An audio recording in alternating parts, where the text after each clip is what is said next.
attention, please. We're now ready for the inductees to be bagpiped in with Darren Todd, the piper, and go for it.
Yep, head to your tables, folks. Whoop.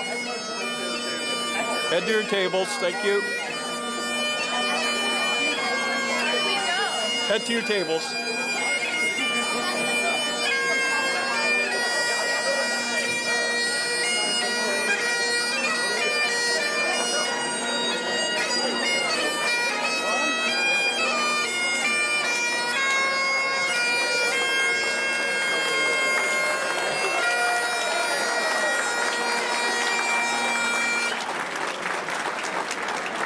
Thank you, Piper Darren Todd.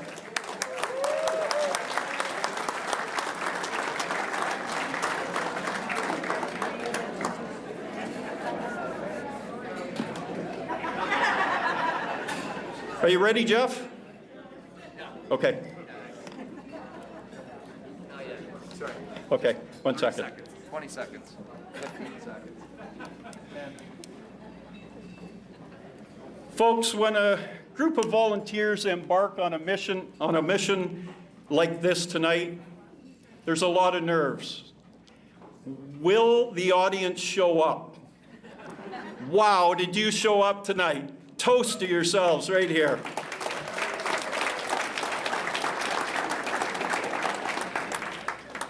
Our agenda is filled to the brim tonight, starting with a thank you to Darren, which we made and very much appreciated. That's a tradition that we all still clap and smile about, and it's nice to see. We will enjoy a tremendous dinner tonight from Georgian Shores and the team and Dan, who are up there. I just wanted to say thank you, because probably at the end of the night when you're all leaving at 1 o'clock, they won't be here. So.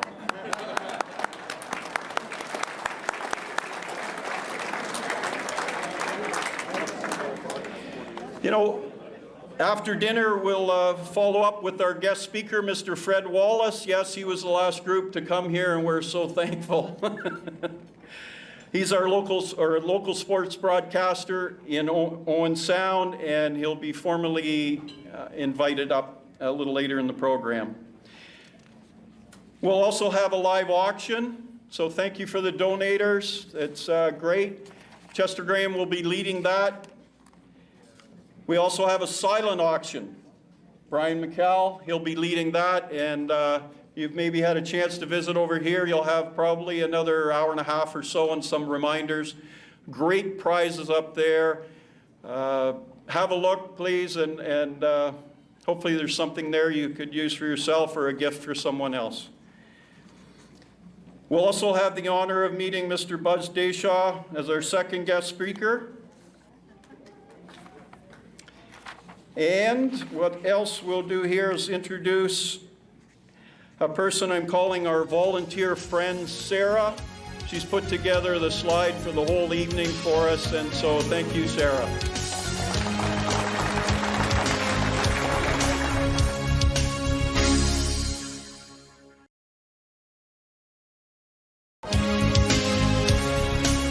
I'd like to start with the formal part of our program, I'd like to invite my good friend and co-chair of this evening, Kelly Larmaw.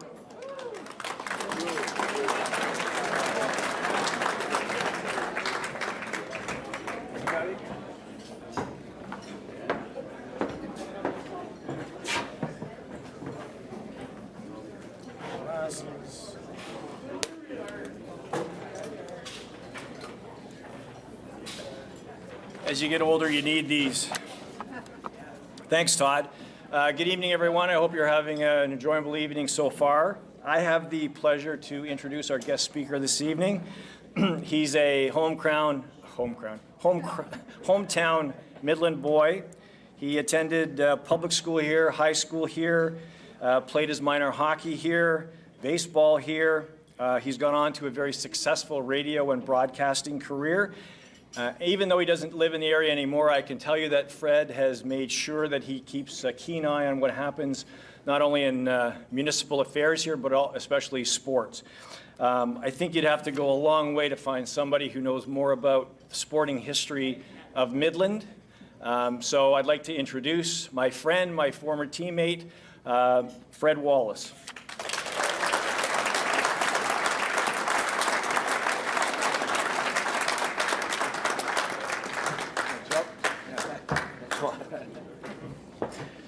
Thank you very much, Kelly, and good evening, everybody. It's great to be here tonight. I want to thank you for that warm introduction. It's great to be in Midland tonight. As Kelly mentioned, Midland was my hometown. Midland is my hometown and always will be my hometown. I don't think you can change that, and I don't think I'd want to change that. And I don't say that to maybe gain curry with the folks that are here tonight. And I certainly say it with no disrespect to the city of Owen Sound, where I live now. In fact, on behalf of the City of Owen Sound, I'd like to welcome you to come see us. We're hosting Scotiabank Hockey Day in Canada, January 18th to the 21st, and it's a 4-day festival. It's a 4-day festival, and the climax will be on the Saturday. There'll be 13 hours of National Hockey League games, and they'll be using Harrison Park and the Harry Lumley Bayshore, which is our version of Little Lake, and this facility, and that's where Ron McLean will be broadcasting. So it's going to be a very big event. But it's nice to be here in Midland tonight, and I want to thank my friend Kelly for the warm introduction. It was certainly, I will say this, it was warmer than the introduction when I walked through the door here tonight. Chester Graham, I'm not sure where Chester got to, but Chester came right up to me and pointed at me and said, look, there's a double cohort, so we need you to be quick, get on, get off, move it along, and don't waste time. So, and I will tell you, Chester, that didn't bother me at all, because I'm a graduate of MSS 79, and while I had the gentle hand, thank you, it was harder for me, While I had the gentle hand of Bill Barnett as my guidance counselor, all my classmates that had Chester told me that he could be very direct with his directions. And so it was just like going back to high school and getting my marching orders. So it's great to be here tonight and able to go along with our program here this evening. So that didn't rattle me nearly as much as what happened in the next 5 minutes. Seemingly every member of the committee, Todd and Kelly, Randy and Randy all came up to me and they gave me their advice, which essentially was the same thing. Be quick, move it along, don't waste time and get on with it. Kelly, for good measure, said we're not expecting much. And then Randy Lalonde, I guess trying to make me feel better, told me that there's no pressure on me tonight because as far as the committee was concerned, I wasn't even close to being the first choice to be the guest speaker. So you can see why that rattled me. But then I got to be thinking, and as Kelly mentioned, I played minor baseball or minor hockey with all of these guys at one point or another, and I realized that none of them, especially Randy, were necessarily first choice for their respective wives or significant others. And so everybody seems to be pretty happy these days, so I'm just going to carry on. Sorry, Randy. I'm praying to God that you're happily married. So in order to be quick and in order to move it along here tonight, I'll say just a few things, and I do want to start with the committee. I want to thank them for the invitation and the opportunity. I want to thank them for the guidance in terms of the nomination process, which was very, very smooth for my father. Also, I want to congratulate the committee. I think when you look at the room tonight and when you look at the people that are in the room tonight, you understand what tonight means in terms of athletic achievement and accomplishment. So to our committee, if we haven't already, I'd like to thank you for everything. Congratulations. Also, I know we have some former members of the committee here, and I did want to thank them for, I wanted to say keep the fire burning, but I don't know that you use those words when you're standing on this particular patch of ground in this particular town. So I will say to those that have been on the committee and those that are on the committee now, thank you for keeping Midland sports in the past very visible, but also giving those who participate and compete now something very real and very special to shoot for. So to our committee again, congratulations. Thank you. Next, and I probably should have started here, I want to congratulate the inductees. I understand fully how special a night like tonight can be in terms of being an inductee. I was saying to Randy Aslin, the Owen Sound Sports Hall of Fame is coming up this Friday, and the Owen Sound Sports Hall of Fame is a mirror image of the Midland Sports Hall of Fame. If you go to the Owen Sound Sports Hall of Fame, you will see NHLers like Harry Lumley. You will see Olympians like Larissa Yurku, who was a downhill skier. And with no offense to Bobby Wittes out in Vasey or to my old next-door neighbor on Donalda Street, Harvey Mann, the best left-handed fastball pitcher I ever saw was Brad Underwood. And talking to those people through the years, and many others, the indication that I get when it comes to the Hall of Fame is that no matter where you went in your athletic pursuits, whether you won the Stanley Cup and the Vezina Trophy like Harry did, whether you skied on the World Cup circuit and at the Olympics like Larissa did, or whether you were the very best in the world at your sport, as Brad Underwood most certainly was in the late 1980s and 90s in fastball, to be recognized in your own backyard is really significant and really meaningful. And I think one of the great observations that I've had in life, thanks to these Sports Hall of Fame nights, is that the most important things in our lives, sports or otherwise, happen in our own backyard. So to the inductees tonight, welcome and congratulations. I know that tonight can be a proud night, and I know that tonight can be extremely humbling. And whatever emotion you are feeling tonight, I hope that this is a very special night. So again, congratulations to our inductees.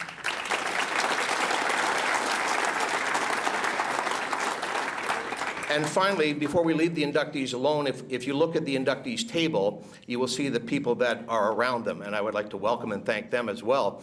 One of the other great observations that I have in life is sometimes the inductee can be bashful and shy and reticent and humbled about what's transpiring, and the people around the inductee are having a blast. And I put that down to two very simple factors. The first one is that those around the inductee are celebrating something very special for somebody they care about.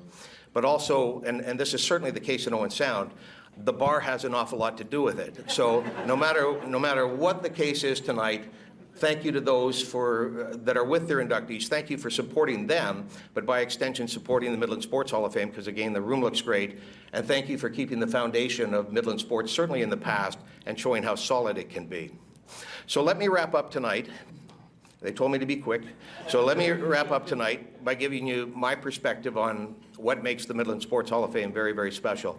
Just last Friday, I was home in Midland, and I came to see the Flyers play the Innisfil Spartans. And I walked into this facility, and I stopped to look at a plaque in the Midland Sports Hall of Fame. And then I looked at another plaque, and before I knew it, I'd missed the first period. And the thing of it was, going story to story told me a great deal about sports in Midland, but also a great deal about the town itself that I grew up in. And those of you that know me know exactly which plaque I went to first, and you're right. So I'm going to use the Midland Legion Midgets of 76-77, if you'll permit me, as my starting example.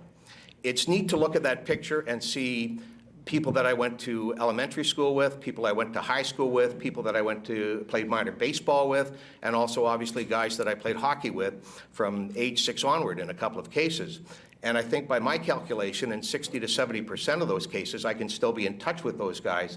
And I know that we're in a time of mass communications, but I think to keep that kind of connection alive when you send 19 teenagers off into the world for 50 years with all the swerves and curves that you can run into, I think to maintain that connection is pretty unique. Next, it's kind of neat to look at that picture and see where everybody went. If you look at that picture, you will not see any future NHL or future professional hockey group players in the group. And I think that's a testament to what that team was able to achieve without a future pro and without a superstar player. But while there are no professional hockey players in that picture, there are all kinds of professionals. John Reed, if I'm not mistaken, designs golf courses. Mike Gowett, as I found out tonight, is still operating Marsh's Marina in Wabashine. Thanks, Rams. Funeral director Denny is in there. Firefighter LaGranger, Principal Abram, Dr. Martin Veal. So there's 6 professionals off the top of my head that did very, very well. And there's lots of reasons why sports turns out professionals. You learn great lessons in sports. Some of them are good, some of them are harsh, but they are good lessons.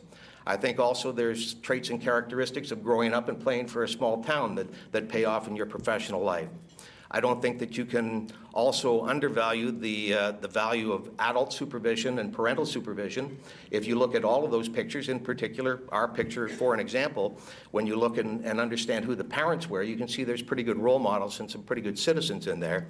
And then most of all, as it pertains to that picture, I think it turned out some pretty good professionals because the team played upwards of 70 games that year and there was no Midland Arena. So we were on the road 70 times that year, and either consciously or subconsciously, we got the value of what it was like to represent somebody and represent it well on the ice, but certainly in our behavior around the arena.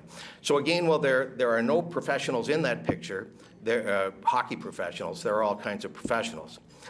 If I can deviate for a second, I will be honest, and I can tell you that I can stare at that picture for 3 or 4 weeks and not comprehend the path that Mr. Larmont has taken. I think if Kelly's being honest with you, he would tell you that nobody would have given him $2 back in 1976, and now he's handling millions for Raymond James, so. CIBC, sorry. You should have given me a card like Todd did.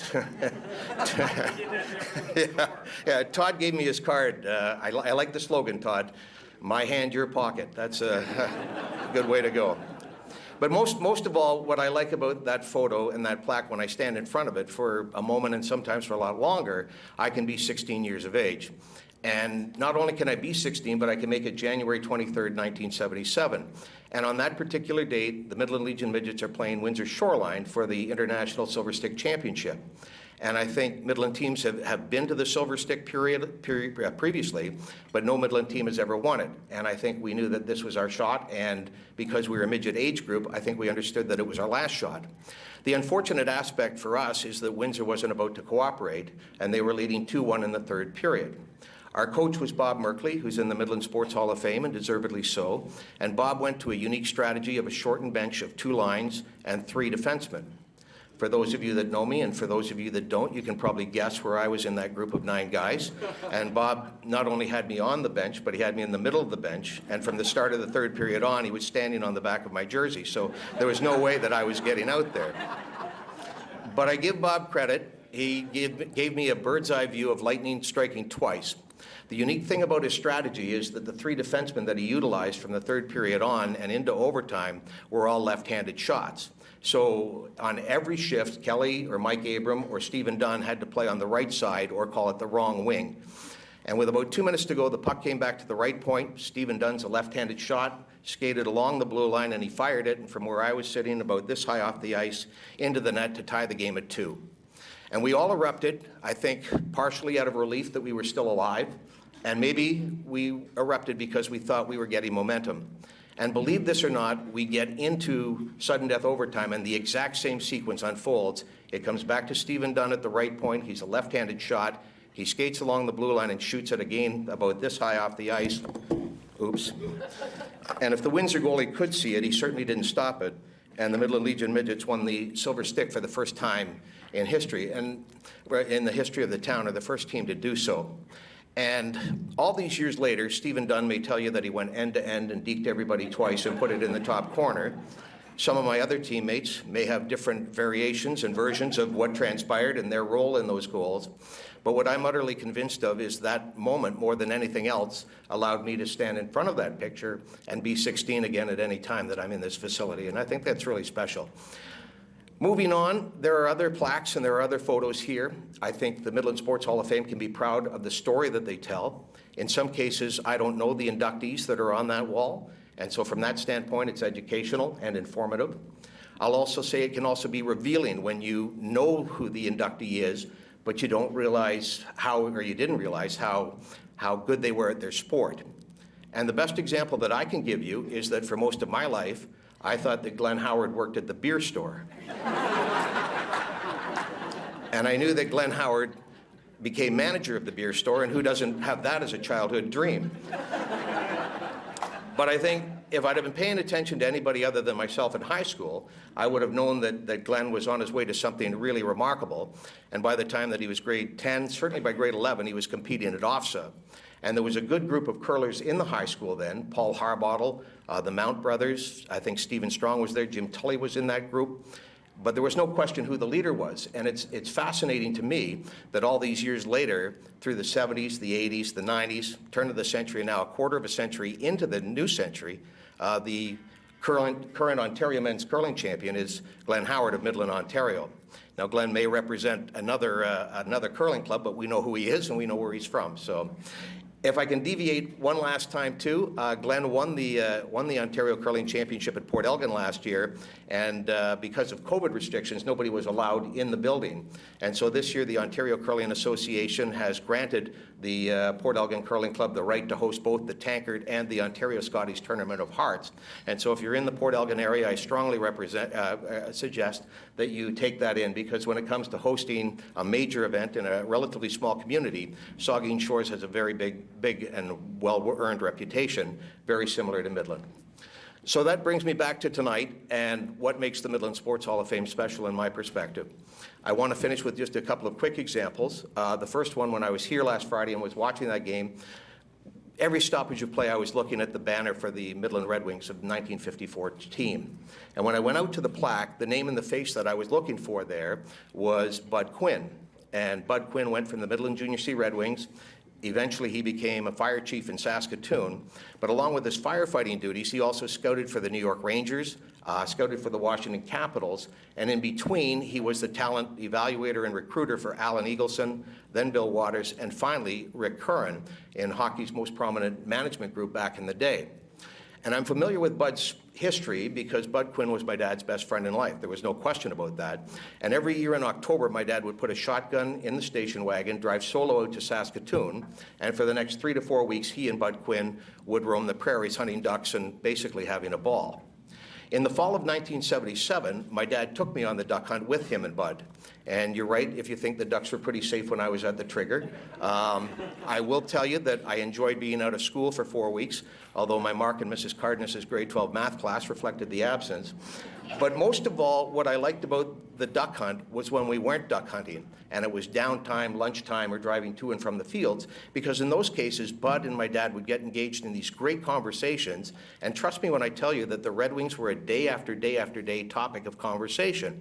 And 25 years after the fact, to a 17-year-old at the time, I was really amazed by Bud's vivid memories. And so I know tonight that for the spirit of Bud Quinn and for the spirit of anybody that has passed on from that team 70 years ago to their descendants and their relatives, that's got to be a very honored place in the Midland Sports Hall of Fame, and it means a great deal to them. If I was going to spotlight a builder tonight, the builder that I would spotlight would be Doug Fox Sr. We've mentioned that Doug Fox Jr. is with us here tonight. Doug Fox Jr. and I have been friends since the Frank Mahovlich trade of 1967.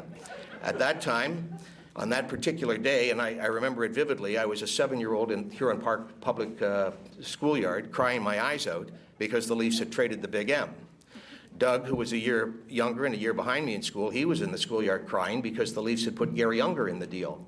And the way Doug saw it as a 6-year-old, that if the Leafs had hung on to Gary Unger and Darryl Sittler, they would have won the Stanley Cup throughout the 70s. And we wouldn't be waiting on this drought that we're still waiting for, Leaf fans. But Doug's passion, Doug Jr.'s passion for sports, which includes that book that's available tonight, was just an offshoot of his father. And his father is in the Midland Sports Hall of Fame, deservedly so for the amount of time that he spent with Kenny's teams, and then Doug's teams, and then teams long after both boys had left the town. Doug Fox Sr. was my first manager in Midland minor baseball, the first travel team that I was on, the 1971 Midland Merchant Tykes. And we had those great navy blue uniforms. We had Expo color ball caps. Our trim was white. I was number 2, and because we were the Merchants, my sponsor was the Diana Restaurant. And if I can remember those details 50 years after the fact, imagine how big it was to be playing for Doug Fox Sr., who had already carved out a good reputation with Kenny and Billy Beauchamp and Guy Ormiston and Bruce Guthrie and that lot. But Doug Fox Sr., and no offense to your dad, but your dad was very much like any parent, coach, manager in the way that he set up a baseball team. He had his own son and the other good players on the team batting first, second, and third. They were the pitcher, they were the catcher, they were the shortstop. And I think anybody that's around a minor baseball team knows that you stick the worst kid in right field and pray to God that nobody hits it to him, and you bat him ninth. So that's where Doug Fox Sr. had me that first day at Alliston. But I stunned him that day, going 4 for 5, and I shocked the Alliston pitchers who couldn't get me out in what turned out to be a 1918 season opening loss. And you can look all this up in the Free Press. Now, some of you are saying if you were 4 for 5, you went out somewhere, and technically that's true. In our last at-bat, top of the 7th, we're down by an inning. Lawrence Gunya is the potential tying run at third. Kim Ormiston is the potential go-ahead run at second. There's 2 men out. Now, there's no need to mention Matthew Batista by name, but Matthew Batista is having a dreadful day at the plate. He's 0 for 4. So I did what any 10-year-old who didn't know any better would do. I butted in, singled up the middle. We score the tying run. We score the go-ahead run. I'm at first base pumping my fist. The umpire comes out with the scorecard and says, "You're out, we lose." So now suddenly I've got a bunch of 10-year-olds significantly pissed off at me. But what I remember best about Doug's father, Doug Fox Sr., is he took a very different tact. And in those days, in tyke baseball, you always played twice on a Saturday, usually in the same center. But for whatever reason, and again, you can look this up in the Free Press, we went from Alliston to Creemore for our second game. And Mr. Fox took us out into the right field corner for our team meeting, pulled out the lineup card and said, leading off, playing second base, Freddie Wallace. Now, if you think I have a big head now, you should have met me when I was 10, because in one morning, I'd gone from the outfield to the infield and barely in the lineup to batting leadoff. And what I remember most about Mr. Fox is he glared at my teammates, the very same guys who were quote-unquote pissed off in the morning, and barked at them and said, "Do you guys understand why he's batting leadoff?" And in my head, it was pretty obvious. He's getting hits, he's getting on base, he's scoring runs. Mr. Fox turned and glared at me and said, "No, I've got you batting leadoff because this way I know there's once in the game when you won't butt in." So most of that account is pretty factual, but what is abundantly true is what being in the Midland Sports Hall of Fame means to Doug for his father, for Kenny, his brother, for the Fox family, and I am very confident in saying it means a great deal to 90-year-old Doug Fox Sr. in Red Deer, Alberta tonight.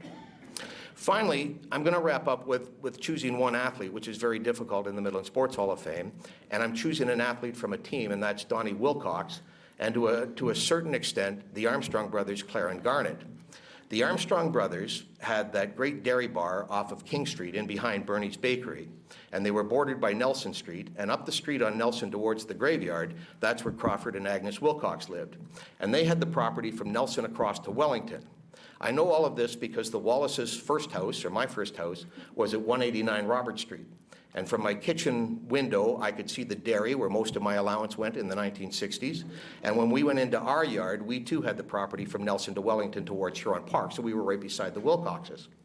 Well, on the Wallace property was this great vegetable garden, and I would say that outside of Borsaw's and Janetto's, we were the #1 producers of tomatoes in the town back in that era. But in the winters, when we used to have real winters in Midland, my dad would tramp down the snow, and from about December onward, he'd run the garden hose out through the kitchen window, and he'd flood it so that my sister had a great skating rink, and me and my buddies had the prototypical backyard hockey rink, or as Frankie Palmer called it, Wallace Gardens. Well, at the time, Donnie Wilcox was playing for the Flyers, which was big enough. But periodically, when he'd visit his parents, he'd bring his skates and his sticks and come out and play with us at Wallace Gardens. And we're in elementary school in our primary grade, so this is really big. And I think at that age, it's really hard to differentiate the difference between A and B. And by that, I mean, we would go see the Flyers play on a Friday night against the Parry Sound Shamrocks, or we'd listen to Tom Shields on the radio when they were on the road. And then 24 hours later, we'd be watching the old CKVR and watching the Leafs play. So to a 6- and 7-year-old, what really is the difference between Donnie Wilcox and Ronnie Ellis? Tiger Moore plays goal for Midland, Johnny Bauer for the Leafs. Edgar Dorian's a captain, George Armstrong. Earl Scott, where are you? Earl, you might have to give me a few moments, but I'm sure there's a comparison here somewhere for you, Earl. And by the way, congratulations. But here's the thing about Donnie Wilcox and the Armstrong brothers. Where the dairy was and where the Wilcoxes were, I'd say that they were pretty comfortable in the 1960s. But not everybody that lived between Nelson and Wellington could say the same. It wasn't necessarily an affluent area of the community. In fact, my first childhood friend grew up in that neighborhood, and I think you would describe his upbringing as a challenge. He didn't have a lot of the material possessions that I did in terms of baseball bats and fishing rods and that sort of thing. But my friend was able to make do, and in the course of making do, he made a connection with the Wilcox family, and Donnie very quickly took him under his wing, and in short order, he was doing a lot of work on the farm. Through Donnie's connection in sports to the Armstrong brothers, or maybe on my friend's own volition, I'm not sure, he also went to work at the dairy, and long before he was a teenager, he was pulling down some pretty significant hours. So my friend was able to use the responsibility and the accountability that he earned and learned from those families and ping-ponged his way from Armstrong's Dairy to Dominion at Zellers, down to Jack Parr's Super Save, off to Toronto, and up the Dominion ladder. When I last saw him a few years ago, he was managing a corporate grocery store in the Sudbury area, the same store that he had owned and operated independently and highly successfully for years. And these days, you would not describe his life as a challenge. You would rather describe him as a prominent citizen. If something needs to be done in Hanmer, Ontario, or in the greater Sudbury area, he gets tapped first. So a few years ago, the Owen Sound Attack were on their northern swing. They'd been to North Bay, they were going to Sault Ste. Marie, and in between there was a game in Sudbury, and my friend popped up in the broadcast booth. And we hadn't seen each other face to face in about 30 years, and so we made plans to go with the Attack after the game to the post-game meal. And we sat in the booth face to face, and we talked about all the things that guys in their late 50s probably would talk about. MSS, Huron Park, Jack Parr Super Save, Wallace Gardens. If I'm honest, I will tell you that we talked about a half dozen women that are in the room here tonight, but we're just going to leave that alone. But what I found utterly fascinating that night, and still to this day, is that at one point, without any prompting on my part, because there was zero recognition on my part, my friend freely admitted that if it were not for Donnie Wilcox, and if it were not for the Armstrong brothers, he thinks his life could be 180 degrees in the opposite direction. Now, the next day when the Attack asked me who that guy was that I was talking to, I told them that it was my first childhood friend from Midland, Ontario, and in my opinion, he's the guy of anybody that I've met over 60 years that's gone the furthest in life when you consider what the starting point was. So what that represents as it pertains to the Midland Sports Hall of Fame is that there are championship teams, some are here tonight, there are dedicated and committed builders, and there are elite athletes at every area. But if you look again at the pictures and the photos, you'll see some of the best people that ever lived in the town. And I think, in conclusion, that's what makes sports great. I think now the story that goes beyond the scores and the results is what really sells sports. And as a sports fan, I don't think it can get any better than it is for us right now in terms of 24-hour access and internet and cable TV. I think if you were to take Todd and Randy and Kelly and Doug Jr. and I and asked us as 60-year-olds, what's the greatest moments in sports that you can think of, the most common denominator would be probably Paul Henderson's goal almost 50 years ago. I think Doug, as a baseball guy, might say that it was a Blue Jay World Series, the Joe Carter home run perhaps, and I think you have to give some consideration to Donovan Bailey at the '96 Olympics. So those would be my top three. And what's beautiful about the digital era that we're in now is that I can punch any one of those names into my precious phone, and there's their greatest moment in the palm of my hand in seconds. But as I've got older, and I won't say more mature, but as I've got older, what I've come to really realize and really understand that I want to see are the things that don't exist in the digital world. I think it would be great on Monday if I could tune into 1230 CKMP and hear Tom Shields do the sports for the Bray family in the Midland Plainy Mills like he did for decades. I think it would be great to see on YouTube to see Gord Diamond interviewed after he pitched both ends of a doubleheader when Midland have to stay alive by winning both of those games. And as a graduate of MSS 79, I'd like to see a classmate, Angela Schmidt, compete in the Olympic Games in Nordic skiing. I've checked, and none of those exist in terms of video or audio form, which is unfortunate. And I'm not going to make a wild, sweeping comparison here tonight between the greatest moments in sports and Midland's best moments. I'm not going to tell you that the goal that Todd scored in 1970 or Paul Hahn's goal in 1978 or the goals that Stephen Dunn scored that day at Sarnia were anywhere close to Paul Henderson's. I won't equate Jim Lemieux's single to win the OBA championship with the Joe Carter home run. And I would never suggest that Dean Annis dominating for Regent in track and field in the late 60s and early 70s is any on a par with Donovan Bailey. I don't think that's right, and I don't think that's fair, and I don't think that's accurate. But what I will say, what I will concede, is that those moments for those big athletes are bigger. But are they necessarily better when contrasted to those that we have here in Midland, Ontario? And I'm not prepared to say that. And it depends on your perspective, and it depends on your context. The bottom line is, as I was preparing for tonight, what I came to realize is that Midland's greatest moments and sporting activities might not exist in the digital world, but they certainly do exist. You'll find them in scrapbooks and photo books all over the town, perhaps all over the world. You'll find them in the library and the archives of the old Midland Free Press. I think that Midland's greatest moments and memories are very much alive in this room tonight by the attendance that's on hand and the inductees that we have. And I think going forward, when you see somebody standing in front of a plaque in this facility, you can understand their connection to that plaque and know that their memories and moments are very much alive in their mind, and in a lot of cases, very, very deep in their hearts. And to me, that's what makes the Midland Sports Hall of Fame a very special place. Thanks for listening. Thanks for the invite. Have a great night.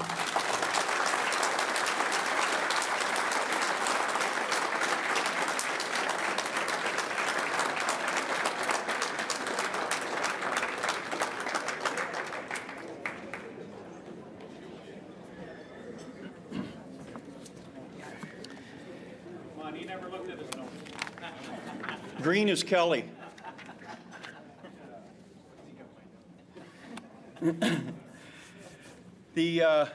How do you follow that up? So well done. But I would like to say,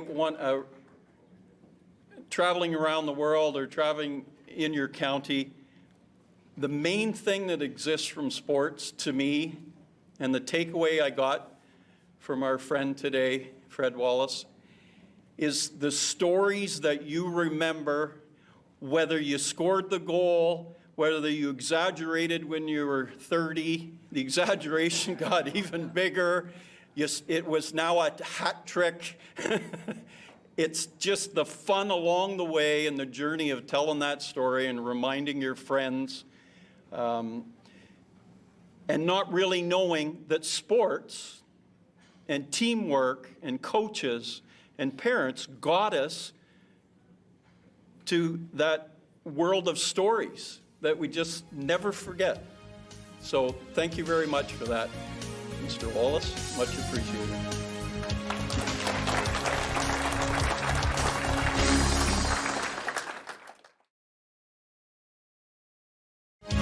It's time to introduce the 2020 inductees.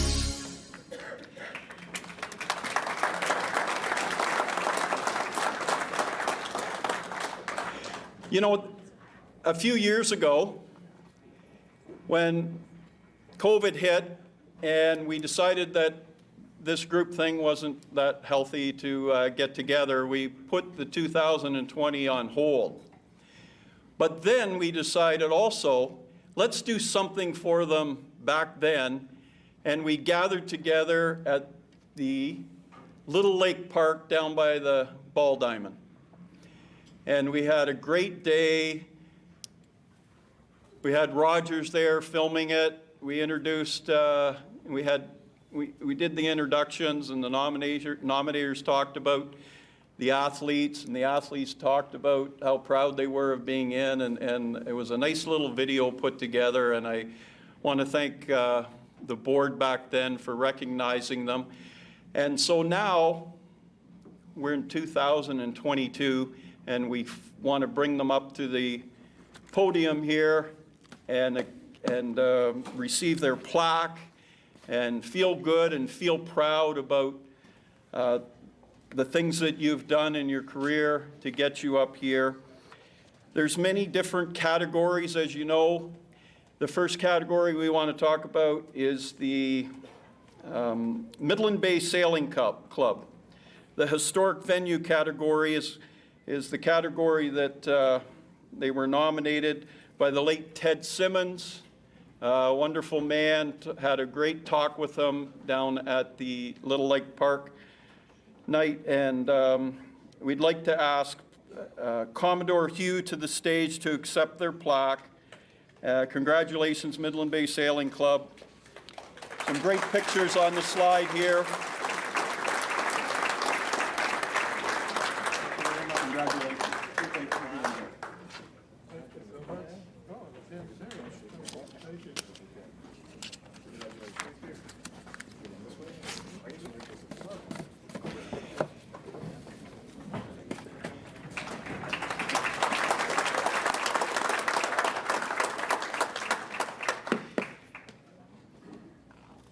You know, Fred Wallace mentioned this name, and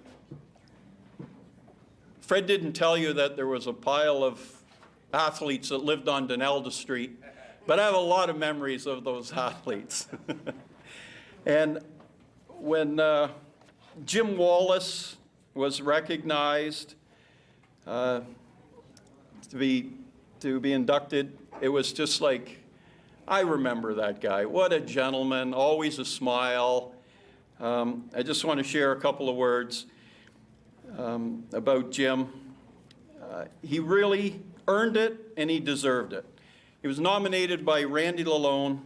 No, he's not my brother, Randy, but we always say we are because we are tired of arguing with people that they say we are and we're not. So good for you, Randy, for doing the work to nominate Jim. And it's estimated that Jim took over 6,000 photos in the Midland area for athletes for 10 plus years. There's many smiles for parents and people of Midland, and they still talk highly of the pictures that are in the photograph that's about that thick, that album that Randy submitted, because Randy's not, you know, technology's not that strong point, so you do hard copies in. So whatever you did there, Randy,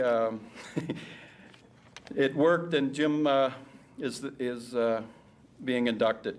His photos are housed at the Huronia Museum here in Midland.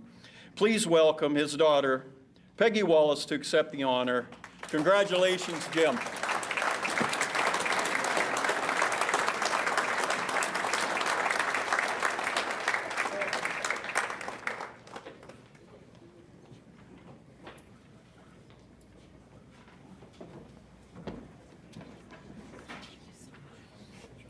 Anybody want to take any pictures? When Peggy moves over there, please come up. I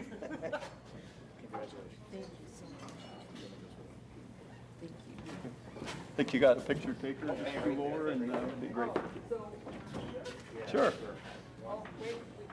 you want Kelly in it too? We're a little rusty here, folks, so we'll get it. There we go, like you mean. There we go. Thank you. Want to get in there?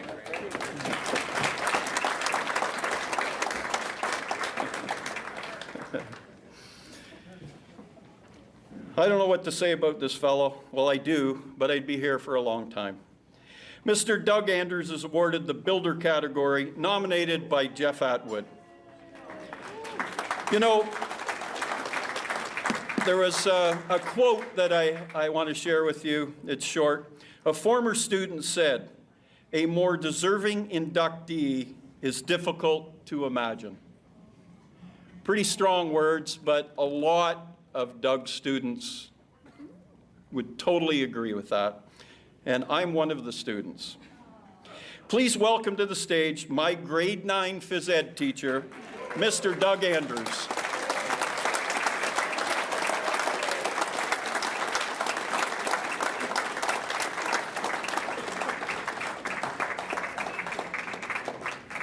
Need help, Doug?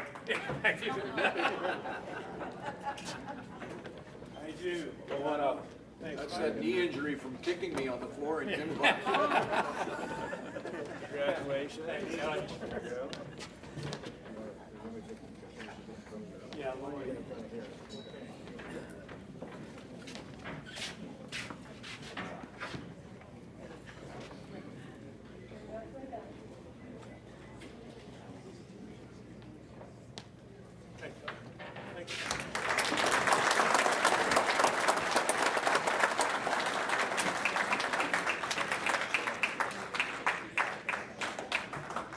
You okay, Doug? Everything good? In the team category, the Little NHL Provincial Junior A champions from 1956 season are being inducted. Nominated by Dennis Abbott, many great local athletes are from this team. Please listen to their names and hold your applause for the end, but please come up when you hear a name to the stage. Bill Argue, Doug Scott, Cecil Merkley, Jim Dubois, Dennis Abbott. Paul Devillers.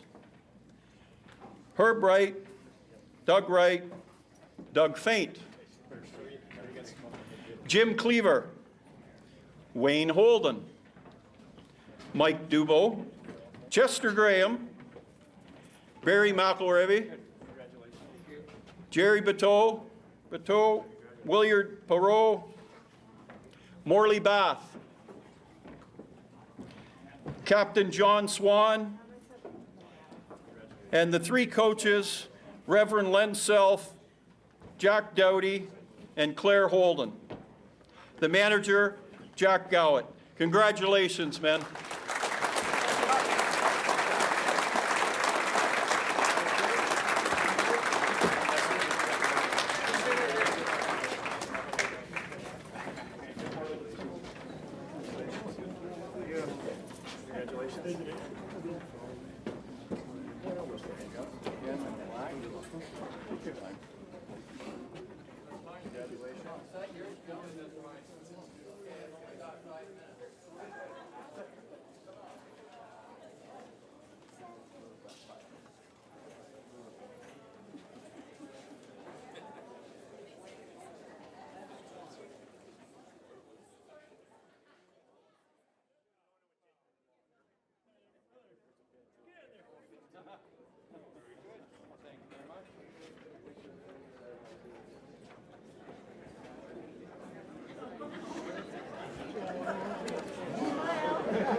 Good point. I'm not sure.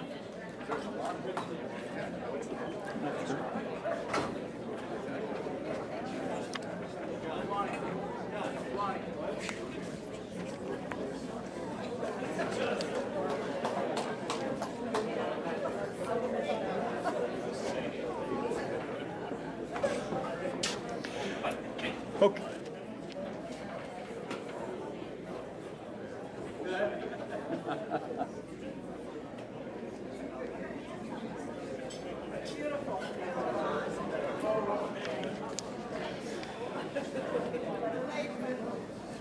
All right, we'll move the program along.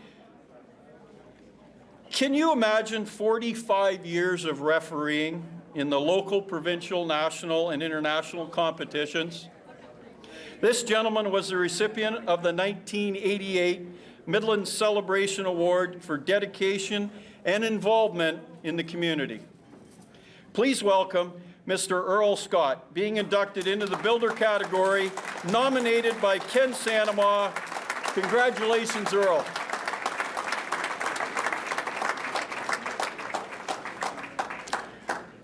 About a year and a half ago, Earl asked if he could say a few words to the microphone. So, Earl, all yours.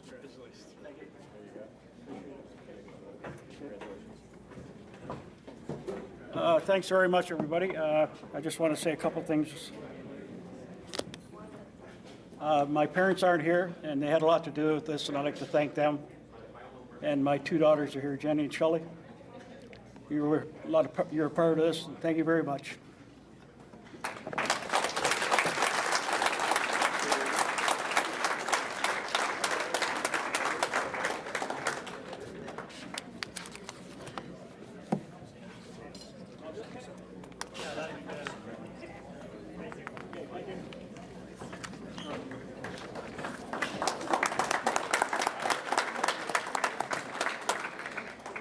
Thank you, Earl.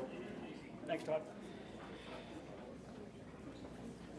A gentleman named Thomas Wood has been inducted into the Builder category, nominated by his father, Dale Wood. Thomas was recognized as Organizer of the Year by the Ontario Cycling Association, and over the last 17 years, many young men and women have developed remarkable mountain biking abilities under the guidance of Thomas. In 2007, he founded the Mountain View Cycling Club right here in Midland. He was instrumental in building a mountain biking venue for all riders.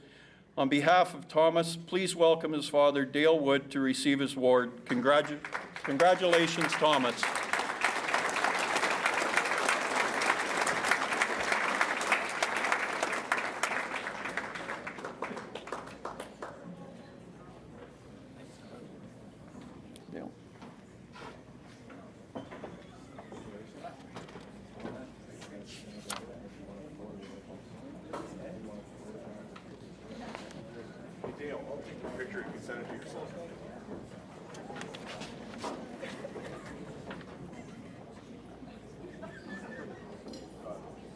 Well done. Thank you.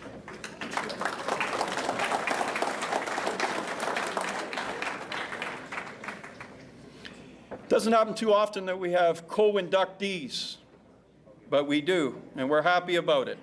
In the builder category, Jerry Aslin and Randy Butno are co-inductees. For 14 years, these two gentlemen have held the title of president, vice president, but that's just a little bit of the story. They were not only president, vice president of the local junior C hockey club, but they did everything else besides or including president and vice president. You know, I'm hearing stories, Jerry, well, yeah, I had to get the water bottles filled, and when they needed some money, so all of a sudden Randy had money coming from sponsors, off-season recruiting, so much more.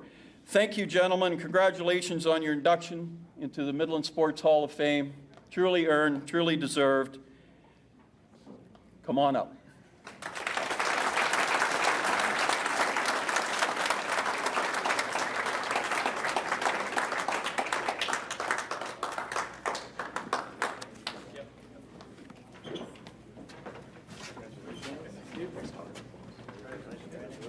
Thank you very much. Appreciate it. That's awesome. Thank you very much. Kelly, thank you very much.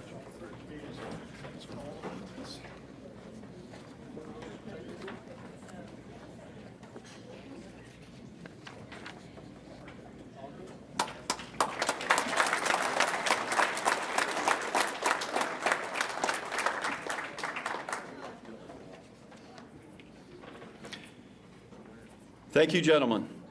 Very much responsible, these two gentlemen, for keeping junior C hockey in our town.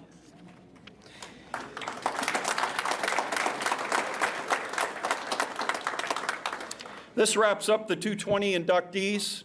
Thank you all to the inductees and the nominators. Without you, we just wouldn't know how valuable these people are in the community. So thanks for sharing the story that we're able to publicize, and the plaques will be there forever, so well done.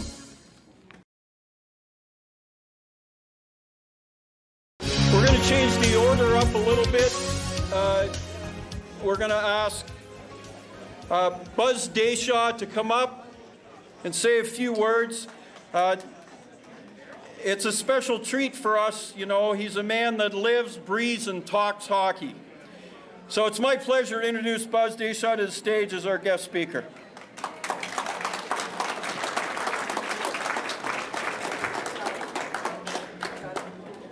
When Todd asked me to say a few words, he told me that Fred Wallace is going to be the guest speaker, and we had 40 minutes to talk, so I got 3 minutes left.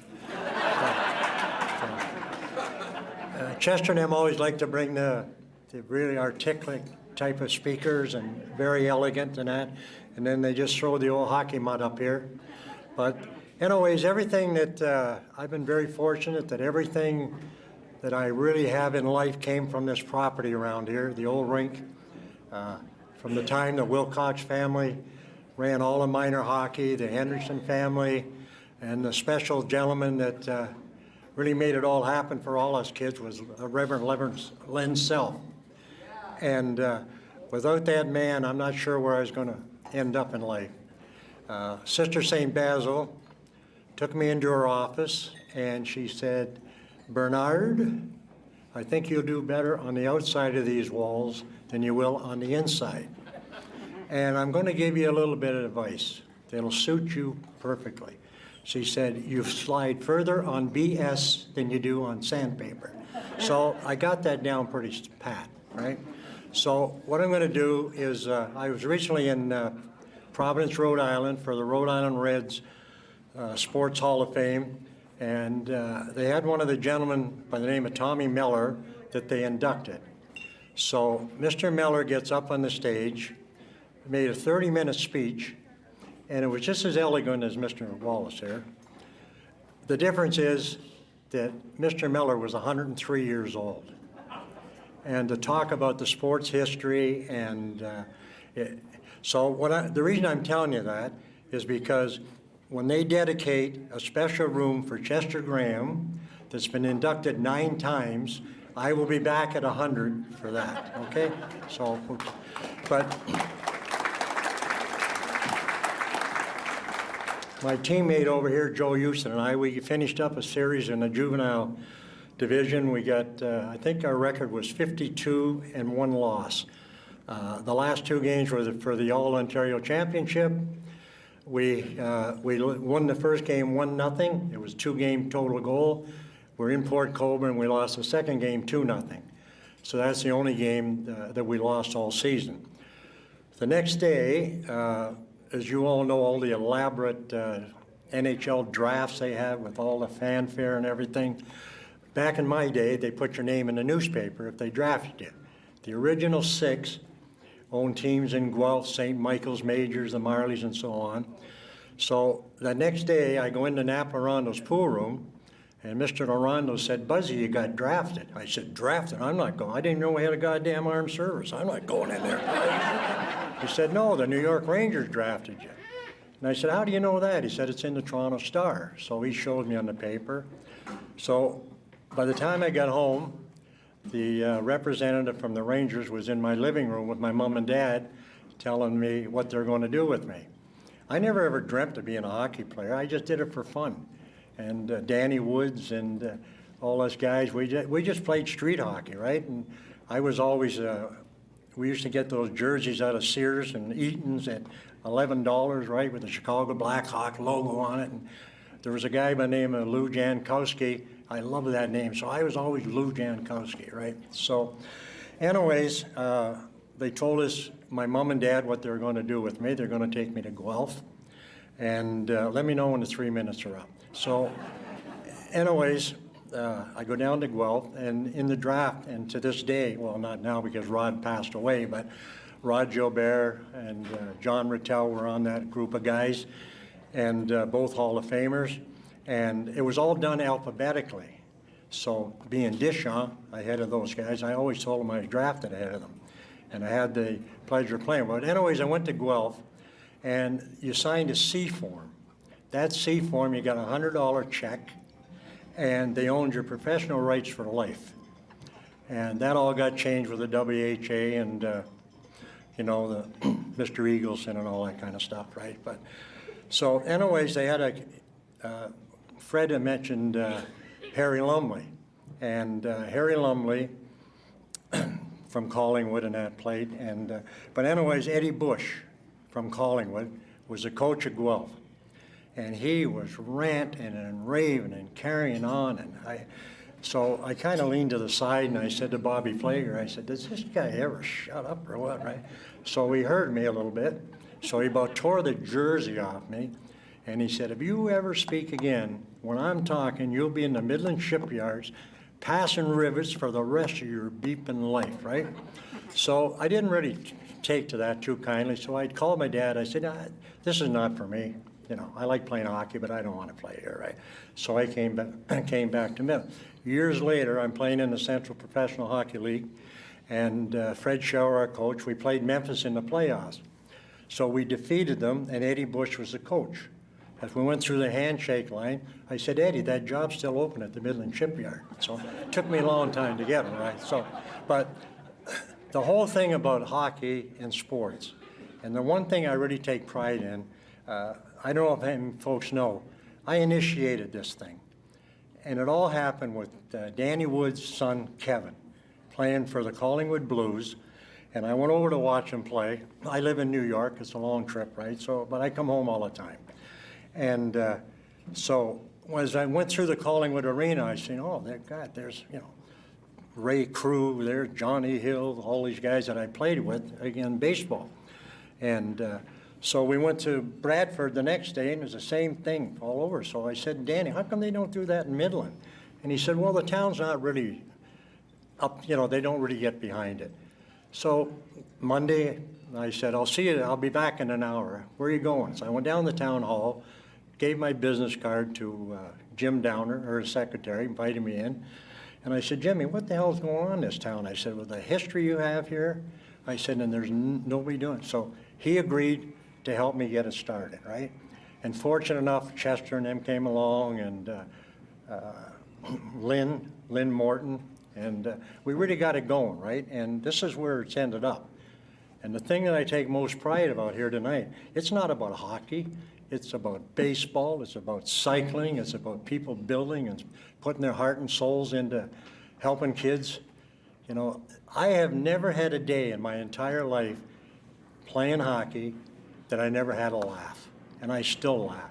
It's the greatest game. The guys that knock the snot out of your nose, you end up hugging each other, and it's just a lot of fun, right? So I take great pride in that, and I've been fortunate enough that my wife, people knew my wife. I had you know, you only get, you get one beauty, boy, and she was a beauty. So anyways, we had the opportunity. I was working in New York, and a couple little blonde-haired guys come into the pro shop, and they wanted to know if I wanted to play a little hockey with that night. And I said, not really. And I spent here all day, I'm going home, right? So I called my wife, and like every wife says to their husband, oh, how'd your day go, and whatever. And I said, these gentlemen asked me to play hockey. I'm just about finished, Fred, so relax. So anyways, I decided to go out. Had a lot of fun. They couldn't speak English too well, and I'm having a lot of fun with them. Next day, they came back to my office, and they wanted to hire me. They own Koho Hockey Stick Company from Finland. And that was my first big break into the hockey world. That tour, I was in charge of all the professional players in the world, right? So I was the Russian Red Army team was one of my clients. I got to know all the Russians. These pure guys, when they come over to the United States, they had the KGB back, you know, in communist time and all that stuff, the Cold War. And so they'd put KGB guys, they'd take over a whole hotel upstairs, and they have KGB guys, and I kind of winkled my way in because I was helping them with their equipment. So they had no money. They gave them no currency. So I said to the trainer, who could speak English, I said, we got to find a way for you guys to make some money over here. I said, and they beat an NHL All-Star team 10-0 at Madison Square Gardens. The next day they went back and spent another week in Russia and came back. And so I told them to bring caviar. So all the players come back the next week, they had their socks full of caviar.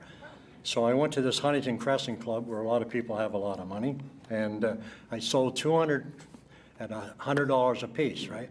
So I went back to the hotel, I gave the KGB guy $100 so I could get up the stairs, and then I gave all the Russian players their thing. The next day we went into Manhattan, and they spent every dime on denim. They didn't have any denim, right? That's all they wanted. They wanted nothing but jeans, right? So I had an opportunity to really travel around the world in hockey, and I was fortunate enough to meet a lot of wonderful people. Fred, I'm probably going to buy his book, but I have a book coming out here shortly, and it's all about the adventures I had just from the hard work of Reverend Self, my dad. When I was 16 years old, we're sitting at the supper table, and my dad said to my mom, Edna, said, Bun, you got to spend more time at home. He looked at my mother, and he said, Edna, a day not helping a child is a wasted day. I started coaching Pee-wees the next day. Last week, I just signed up for my 57th year coaching in New York. I've been behind the bench for 57 years. You can take a lot of abuse, right? I mean, in New York or the United States, you pay a lot of money to be a hockey player or an athlete, right? I coach kids 10, 12 years old. It's $15,000 a year. You go to the parking lot, it's all Teslas and BMWs and Porsches and Land Rovers, and it's the last game left that a white man can really play. No, I'm serious, and I don't mean anything racist about that. The rest of the world, right, look at baseball, right, where all our players come from. Hockey, you can be 5'1", you can be 6'7". If you can skate and handle the game, you can play, and you can make a lot of money. I remember playing, I was at a celebration of life 3 weeks ago in Buffalo. John Muckler, who brought me in the Harry Lumley story. John Muckler was Harry Lumley's brother was a trainer for the Long Island Ducks. So I had played pro for a couple of years. I was a little tired, and my good buddy Chicken Johnson wanted me to play hockey, and that's a great story, Chicken Johnson. When he was inducted, Jimmy come with a beautiful suit, tie, and shirt, and I said, "Geez, Jimmy, you look great." I said, "Take the tags off. Are you kidding? I'm taking it back tomorrow." Right? So we all know Chicken Johnson, right? But I've had a wonderful life in hockey, and as I said, I'll be back when I'm 100 to welcome Chester into his own wing over here. And thank you very much for putting out. It's late. You folks all want to get out of here, and thank God I was born in Midland, Penetanguishene. Thank you.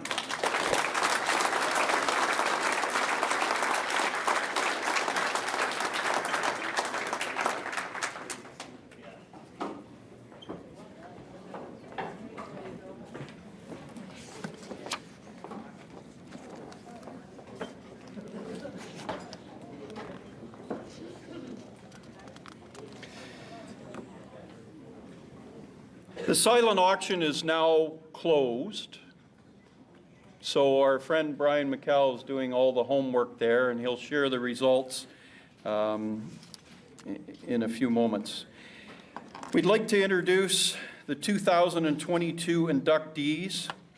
And so for that, I would like to call a good guy, my friend, Mr. Kelly Larma, to help with the 2022s. Kelly? Thanks, Todd. I have the pleasure of introducing the 2022 inductees. The first thing I'd like to say is just start by saying that because of the COVID protocols, obviously we couldn't have the 2020 ceremony, so we've had to consolidate them. By consolidating them, obviously there's a lot more inductees. We would have preferred to, perhaps deliver more praise on the accomplishments and their influence in sports in Midland.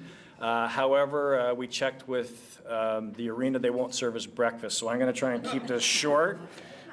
So one of the ways we can make up for that, it's getting a little later in the evening, is please take the time to read the bios of these individuals or teams or the venues on the big screen, and let's keep the applause going because all of these inductees certainly deserve it.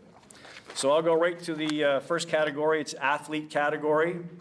As any athlete would tell you, that to become very proficient in one sport takes a lot of hard work, a lot of hours, a lot of commitment, a lot of dedication, a lot of failure along the way. But to become good at a whole bunch of sports, that's a totally different story. This particular athlete was a champion in ice hockey, ball hockey, golf, basketball. He competed at the local, regional, provincial, national, and international level. I don't know what's beyond that, maybe like intergalactic or something, and I'm sure he may have participated in that. Anyway, nominated by Lynn Morton, please welcome Owen Bell.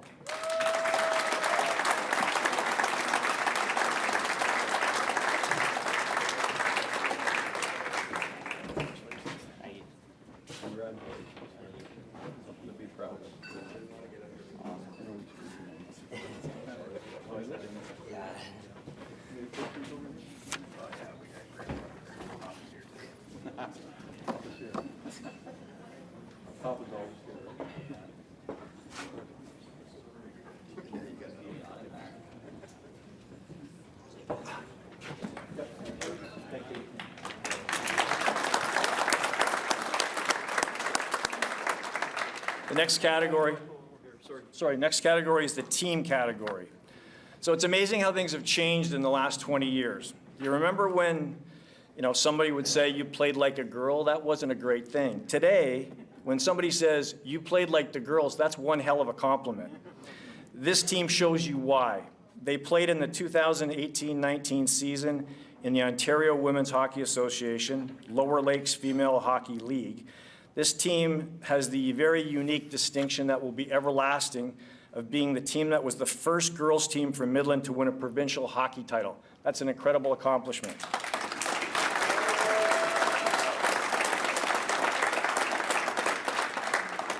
I'll read the first names of these young women, and because I don't want to screw up the last names. So maybe as I read the names, you can just stand. So Ariana, Nevin, Emily, Kaylee, Janica, Maeve, did I pronounce that correctly?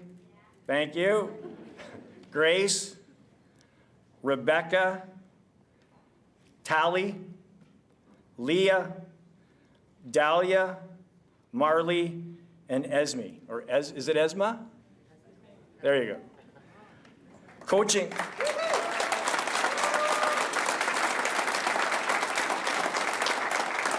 And obviously the team had an incredible amount of talent, but that talent was certainly brought out through the management, coaching, and training staff, which included Dan Pallerin, Dylan Sika, Aaron Coots, Mike, I'm gonna screw this up, but Manapso, Brew McKell, Jen LaRue, and Aaron Kuzak.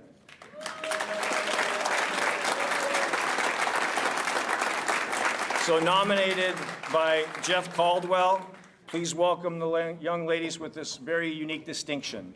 Are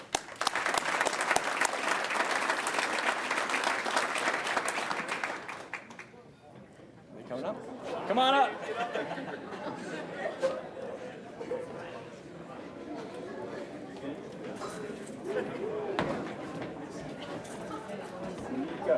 Congratulations. Lots to be proud of here, folks.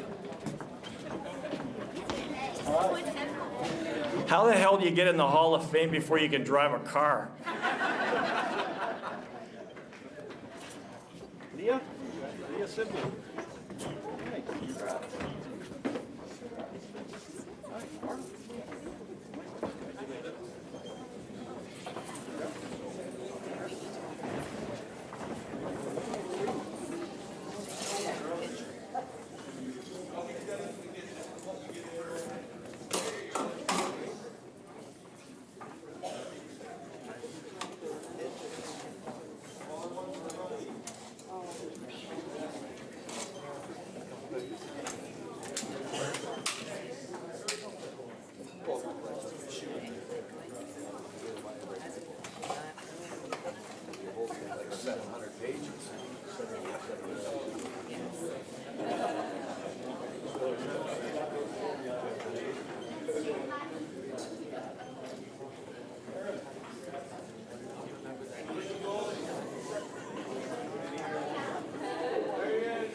How about a big round of applause?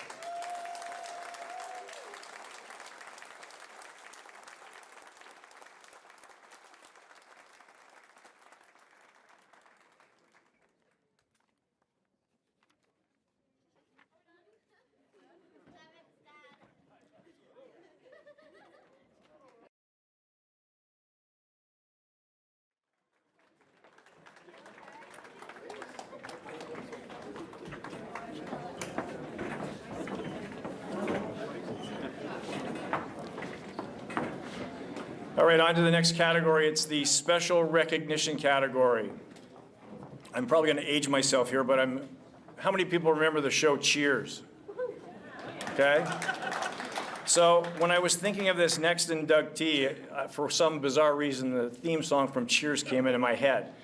And then I pulled up the lyrics on Google, and one of the lines in the song is, "You want to go where people." You want to be where everybody knows your name. Well, if you played baseball or hockey with the Midland Indians or the Midland Junior B Flyers from the 1950s to the 1970s, this inductee knew who you were, and they knew who he was. Fred did it all. He was a stick boy, bat boy, assistant trainer, and not only did he do it, he did it exceptionally well. In addition, I understand he was a pretty accomplished bowler, and had some pretty high scores that were recognized throughout the town of Midland. One of the things that caught my attention, though, was people were writing in about some of these inductees. And a number of people, athletes who played on those two teams in particular, one of the comments was, "Fred was our brother." And I don't think you can get a better compliment or a better tribute to an individual from the players that you play with. So nominated by Tom Parody, please welcome Freddie Jackson.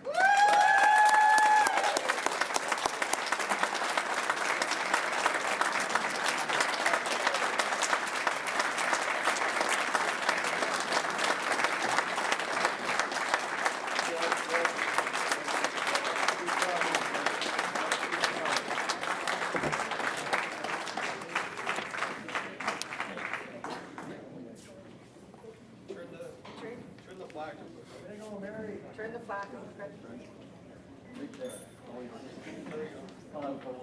Yeah. Uncle Fred.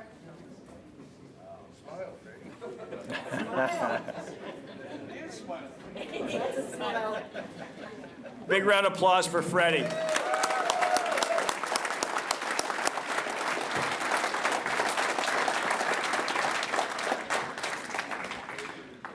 Our next category is the builder category. This individual spent 4 decades devoted to the newspaper business. He interviewed people that some of us dream of even meeting. He interviewed some of the all-time greats of sports, Joe Carter, Arnold Palmer, Bobby Orr, Gordie Howe, etc. More importantly, he made local athletes that he wrote about feel really important. I can't imagine a bigger thrill for a kid, boy or girl, to pull open the paper, and now we look online, of course, but to see their name and some compliments from a newspaper individual who wrote about them and made them feel exceptionally special. It was said that his stories made you feel like he knew everyone he wrote about. So nominated by John Gorman, builder inductee Mike Dodd.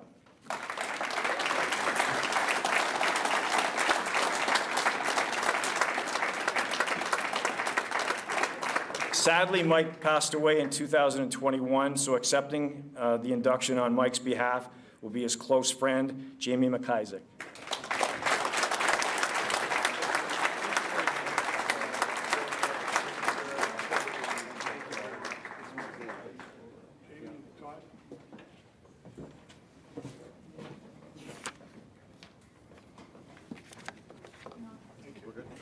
Thank you.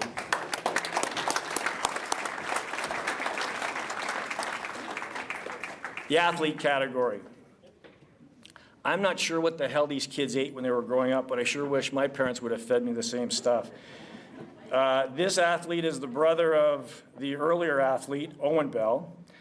He too excelled at hockey, ball hockey, I'm gonna put this down a bit, golf, volleyball, and cross-country running. He completed, I'm gonna go through all these levels again. He completed at the local, regional, provincial, national, international. So in my weird mind, I came up with something, what the hell comes after international? Is it interplanetary, intergalactic, whatever?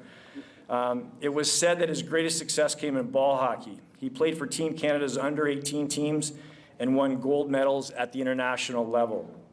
Nominated by Lynn Morton, please welcome to the hall, Stephen Bell.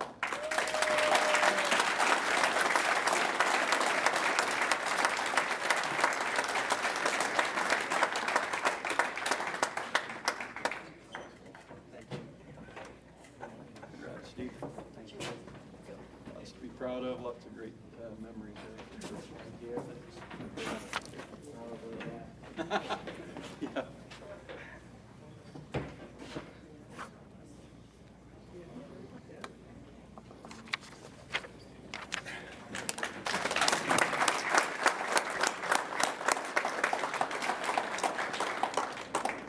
Next category is the builders category. This inductee played the game of rugby abroad. He was instrumental in creating the Midland Bulls rugby football team. And it was said that he always went out of his way to make sure that his teams were diversified, multicultural, and inclusive. He started with players who were English, French, Indigenous, Métis, and also others with immigrant backgrounds.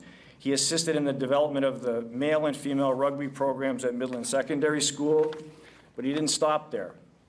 He went on to develop the Huronia chapter of the Hash House Harriers, which started in 1990 with 6 runners. 10 years later, it had 300 members. He was also involved in local triathlons and cycling events. And when people that worked with him or were involved with him described him, the thing that came out most consistently was that he was the ultimate gentleman. Nominated by Doug Andrews and Bill Chapman, please welcome Mr. Ron Hunt.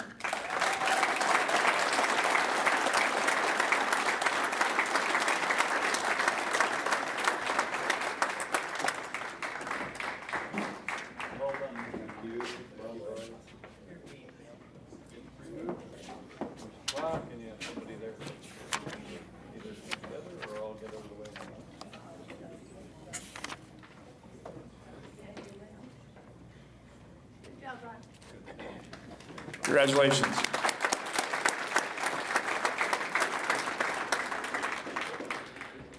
In the builder category, this inductee was a gentleman who's been involved in many years in Midland in minor hockey for both girls and boys, baseball, basketball. He's been, talk about a guy who can do a lot of things. He was a coach, an umpire, a scheduler, a referee, and a few other things. In addition to that, he brought a level of skill that was very important. He was a very accomplished athlete in his own right. He was a pitcher in the Boston Red Sox system. Nominated by Nick Vereshchin, Mr. Doug Beckett. Please welcome Doug.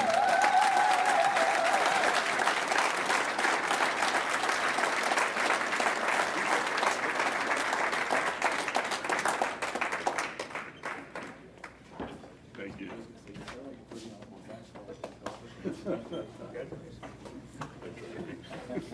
Doug, lots to be proud of there for sure. So, and that's yours, and it looks like you have some, like a family there. Thanks.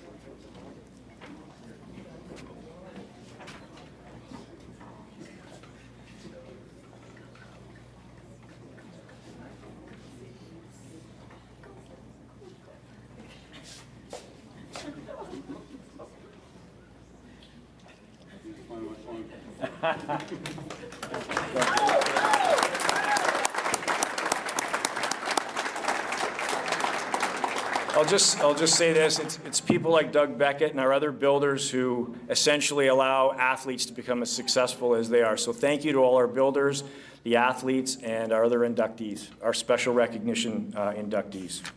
So that concludes all of the 2022 inductees, nominators, and unless I've missed anybody, and I hope I haven't because I haven't been tapped on the shoulder, I think that's it.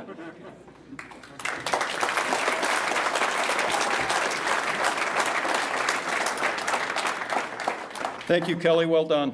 Well done.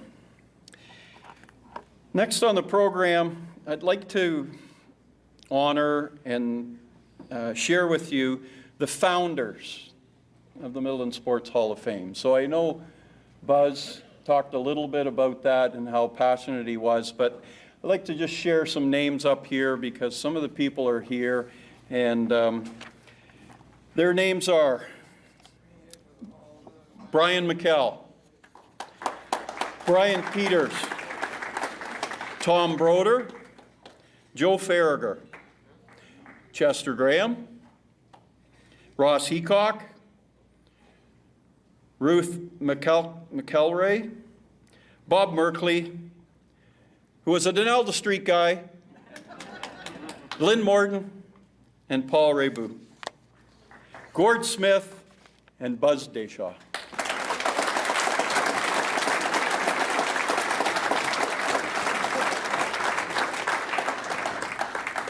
You know, it's an honor. I know Kelly and I were talking about this. It's an honor to be involved with the Midland Sports Hall of Fame and carry on. Everybody here has passed on good wishes to us to continue. And please, nominators, keep doing diligence. Keep sending in information about people that you believe should be in the inductee, because without you, there's no Sports Hall of Fame, so it's a really important role there. I'd like to take this time to acknowledge our team, the Midland Sports Hall of Fame board members, one's rocking right by here. You know, please stand up when I call your name. Dave Mink? Carol Finlayson. Dave Hamilton. Mark McDonald. Where are you, Mark? Jerry Trumper. There's Jerry. John Farragher's not here today. Randy Aslin. Where are you? Thank you, Randy. Mary Pat Quilty, she's working tonight. George, sitting at my table. Thank you, George. There's Kelly Larmaw. It's been a pleasure putting this together, lots of hours, and a great team with us. We couldn't be more thankful. Recognize a few more people. Brian McCall, thanks for the silent auction effort. Georgian Shore Catering. It was great food. I haven't heard one negative thought there. The North Simcoe Rec Center, they worked with us here. The staff have been great, helping us with the stage, recommendations. Thank you at the bar. And of course, Leanne George with the flowers. I hope you recognize and understand how big of a donation that was. Lots of tables. A huge shout out to all our nominators, as I mentioned earlier. So important in this program. Thank you very much. That concludes tonight's ceremony. Please find a driver, get home safe. We hope you enjoyed the 222 ceremony. Thank you and good night.